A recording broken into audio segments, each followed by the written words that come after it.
And I'm going to show you how to utilize TransactionDesk to put together the paperwork for an offer on a property. So as you can see, I've done a search in Matrix, and this is the property that my buyers want to make an offer on. So you come over to the right where the TransactionDesk icon is. I call it the green mohawk, and you click it. That'll open a separate tab, auto log you into TransactionDesk, and it'll import the data for that property. Since you were on that property, it knows that that's the property that you're interested in. It goes ahead and names the file for you as the property name. You see you can select a template. Templates are covered in the full TransactionDesk class. If you have templates set up, it gives you the ability to select the template that you would use for a buyer, and then all of the forms will be there that you would typically need. If you don't have a template, that's fine. You can pick the forms individually, and I'll show you how to do that when we get to that step. I'm going to go ahead and tie a template to this particular transaction. It imported the data, like I mentioned, and it puts me as the selling agent. You just go up to the top, you click on Create. At this point, it's going to step us through a wizard. Step 1 is the details of the property that it imported from Matrix. You'll click on Next. Step 2, any dates you need, you would enter those in. Then you would click on Next. Step 3 is the contact step. You'll see it already entered in the contacts for myself and the listing agent and broker, but I do need to go ahead and get my buyers in here. To add contacts in the upper right, you click Add, New Transaction Contact. You'll see that type, first and last name are required, which is indicated by the red asterisk. Email address is required as well because we're going to send these to be digitally signed. So the type, that's going to be buyer in this case. So I'll go ahead and enter in my client's information, and then I'll click on Save. If I have another contact to enter, such as a second buyer, I'll click Add, New Transaction Contact, and I go through the exact same process.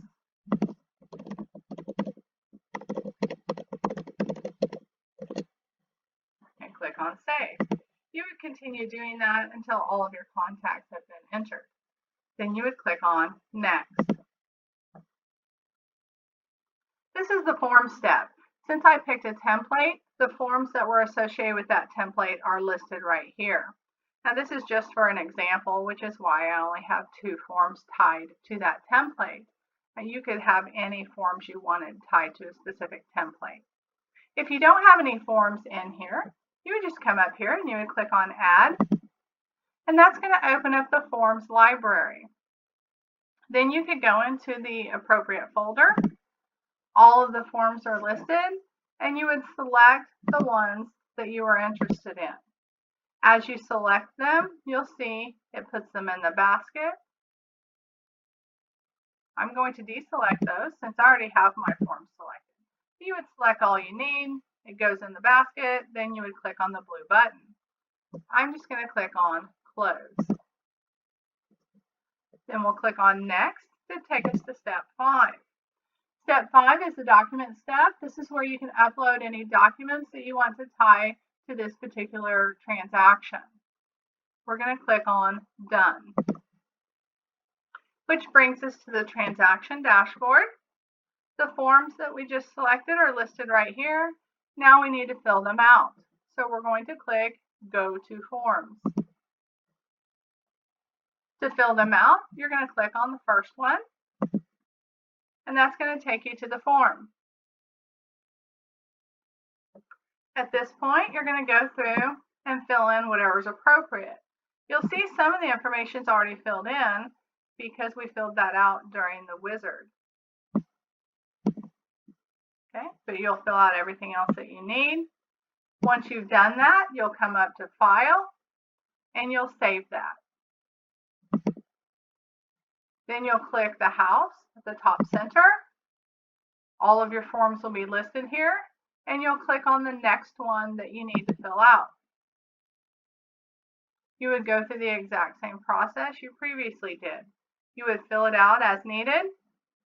You would go to File, Save, and then you would go to the house and go to the next form, and so on. Once you've completed all of the forms, you go to File and you go down to Exit. Now we're ready to send these to be digitally signed. I want my client to sign all of them, so I'm just going to come up here and I'm going to select All, which puts a check mark next to all of them, and it adds them to the basket. You click on the basket, and then you're going to click on the pen, which will take you to the signing wizard.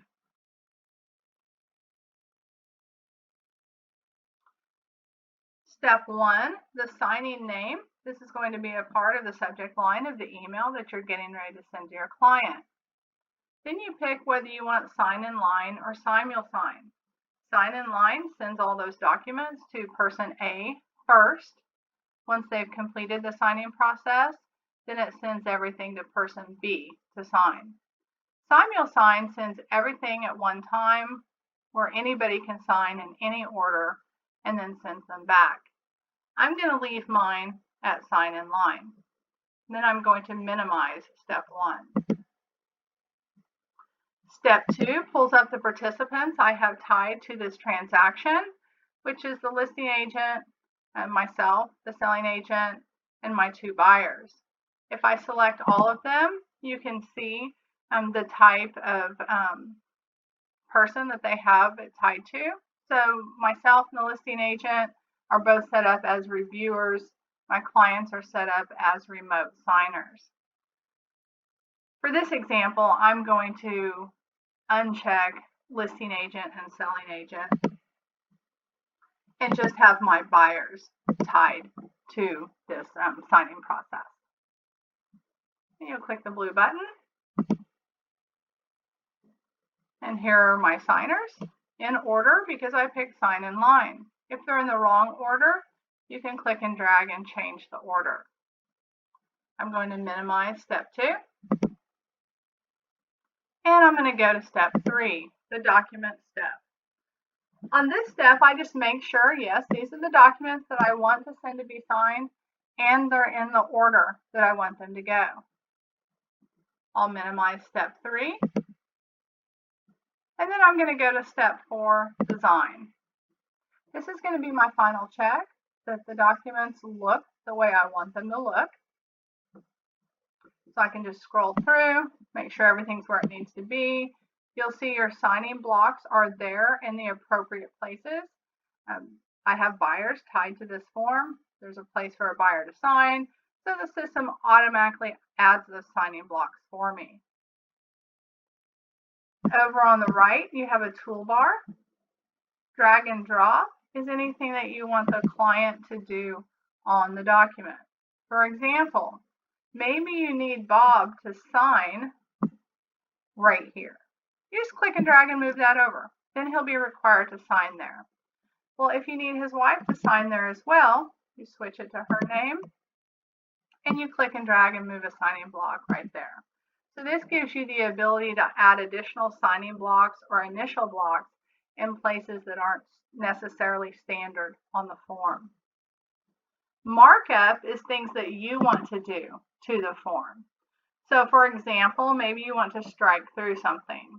You can choose to strike through, and then you just come over here and click and drag and strike through whatever it is you need. Maybe that's a price, an offer, and you want to strike through it and put a different price. Maybe it's something about including the washer and dryer, and you're not willing to do that. Just various things like that. So you would strike through.